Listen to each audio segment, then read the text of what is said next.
Guys, അപ്പോൾ ഞാൻ നിന്നിരിക്കുന്ന ഒരു അൺബോക്സിങ് വീഡിയോ ആണ്. കുറച്ച് മുന്നേ ഓർഡർ ചെയ്തിട്ടുള്ള ഫേസസ് കാനഡൻ്റെ ഭയങ്കര ട്രെൻഡിങ് ആയിക്കൊണ്ടിരിക്കുന്ന 2 ലിപ്സ്റ്റിക്കാണ് ഞാൻ ഓർഡർ ചെയ്തിട്ടുണ്ടായിരുന്നത്. നമ്മളെ കോംഫി മാറ്റ് വാവ് ലിപ്സ്റ്റിക്.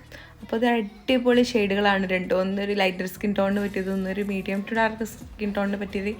അടിപൊളി 2 ലിപ്സ്റ്റിക്ക്. അപ്പോൾ അതിൻ്റെ കൂടെ ഫ്രീ ആയിട്ട് ഒരു സെറ്റിംഗ് സ്പ്രേ കിട്ടിയിട്ടുണ്ട് ഫേസസ് കാനഡൻ്റെ. അപ്പോൾ രണ്ടും നല്ല അടിപൊളി ഷെയ്ഡാണ്. ഇടുമ്പോൾ നല്ലൊരു ഗ്ലോസി എഫക്റ്റ് ഉണ്ടാവും. പക്ഷെ ഒരു 5 മിനിറ്റ്സ് 10 മിനിറ്റ്സ് ഒക്കെ കഴിഞ്ഞാൽ അത് നല്ല മാറ്റായി വരുന്നുണ്ട്. മാറ്റായി തീരെ ട്രാൻസ്ഫർ ആവാതെ, നമ്മൾ ഈ ഓയിലി ഫുഡ് കഴിച്ചാലൊന്നും ട്രാൻസ്ഫർ ആവാതെ നല്ല അടിപൊളി ലിപ്സ്റ്റിക്കാണ്. എനിക്ക് നല്ല ഇഷ്ടപ്പെട്ടു. നല്ലൊരു കവറേജും കിട്ടുന്നുണ്ട് ലിപ്പിന്. അപ്പോൾ ഞാൻ രണ്ടും ട്രൈ ചെയ്ത് നോക്കിയാൽ എനിക്ക് ഏറ്റവും ഇഷ്ടമായത്, ഒരു മീഡിയം സ്കിൻ ടോൺ ആയതുകൊണ്ട് തന്നെ എനിക്കിഷ്ടമായത് ആ ഒരു കൊക്കോ ക്രഷ് എന്ന് പറയുന്ന ഷെയ്ഡാണ്. മറ്റേ കൊക്കോ കച്ചുവ എന്നാണ് അതിൻ്റെ ഷെയ്ഡിൻ്റെ പേര്.